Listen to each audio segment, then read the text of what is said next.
Oi gente, aqui é Paula Pires e nesse vídeo eu vou falar sobre como lidar com o ego, tá?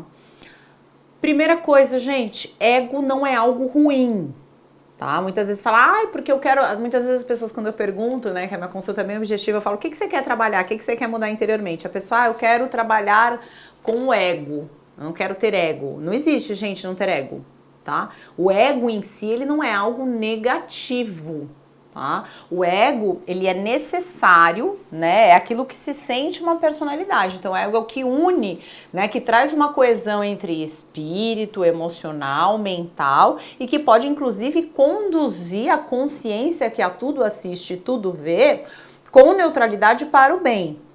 Onde o ego, então, se torna um problema, que é aquele sentido que a gente fala pejorativo, ah, aquela pessoa tem muito ego, não, aquela pessoa, ai, meu ego...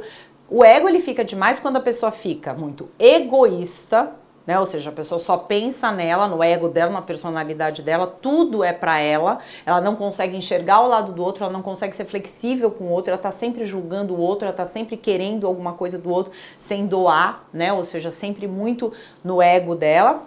Quando a pessoa está muito egocêntrica, né? Ou seja, quando ela fica vivendo, tudo é sob o prisma do ponto de vista dela, do que ela acha, do que ela acredita, ao invés de também enxergar o ponto de vista do outro, né? Então, na medida em que o ego ele é usado com inteligência, ou seja, como algo que traz coesão entre personalidade, espírito, emocional e mental, o ego ele pode ser usado para o crescimento. E não tem como, gente, não existir ego.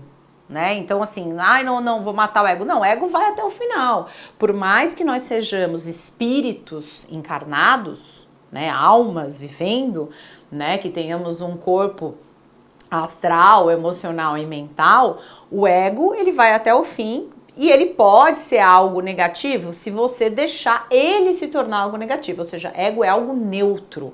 Né? Eu, pelo menos, vejo o ego de uma forma neutra, através de todos os estudos que eu fiz, de vários ocultistas que estudam o ego há muito tempo, tá? E a minha linha de pensamento no estudo do ego é muito ligada ao ocultismo. Então, o ego ele é aquela coesão. Né? Ele traz uma coesão, ele não é algo negativo, ele é algo neutro que pode se tornar negativo se você só foca nele. Por exemplo, se você acha que você é só um ego, que você é só uma personalidade e você não enxerga o seu espírito, e você não enxerga o outro, e você não enxerga a vontade dos outros e só a sua, você acaba ficando com um ego problemático. Por quê? Porque o ego ele ocupa mais espaço do que ele deveria ocupar. Então, como lidar com o ego? Primeira coisa, colocando ele no lugar dele. Olha, ego, você existe, você não é bom nem mal, eu vou te deixar no lugar correto, que é também sabendo respeitar o espaço do outro, as necessidades do outro, o ponto de vista do outro, e não só vivendo em função de mim o tempo inteiro, de que eu sou o melhor e de que eu sei tudo o tempo todo. Então, ou seja, não deixando o ego ficar maior do que o necessário, porque se deixar...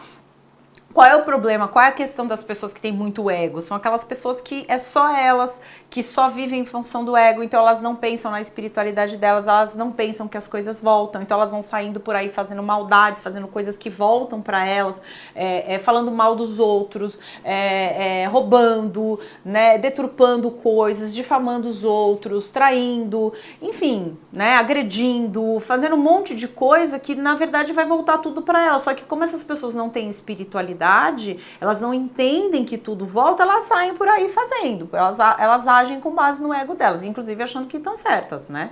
Então, assim, demora muito para alguns egos entenderem o quão ego eles estão sendo no sentido exagerado do ego. Então, tudo em relação ao ego tem relação muito com aquela frase do Buda, o caminho do meio.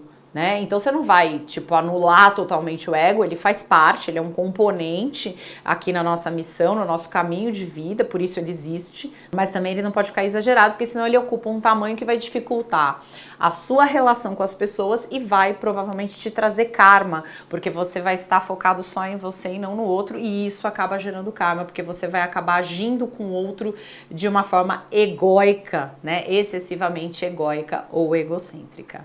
Existem florais para a gente trabalhar. Egoísmo, orgulho, para trabalhar esse excesso de ego, trabalhando a nossa espiritualidade, para trabalhar a nossa intolerância. Então existem vários caminhos para a gente ir objetivamente no que do ego. Então pense você que está assistindo agora, o que do seu ego tá demais? Eu só penso em mim. Eu sempre quero estar certo. Eu sou muito intolerante. Então tem que ver qual que é a sombra, a semente do egocentrismo ou do ego em demasia que apita em você. Cada um tem um. Então tem gente que é muito egoísta, tem gente que só pensa em si mesmo, tem gente que sempre ele que tá certo, que tá sempre querendo impor o ponto de vista dele como mais certo e dizendo para Deus e o mundo que o dele é o certo e o resto todo mundo tá errado. Então tem que ver qual que é o seu para tentar equalizar aquilo, tá? Em consulta com terapia floral, a gente consegue ir bem objetivamente em cada ponto do ego e não de uma forma geral, porque como eu disse, o ego ele é neutro em si, né? E tentar trabalhar a sombra uma a uma. Ok, gente? Fiquem com Deus. Namastê.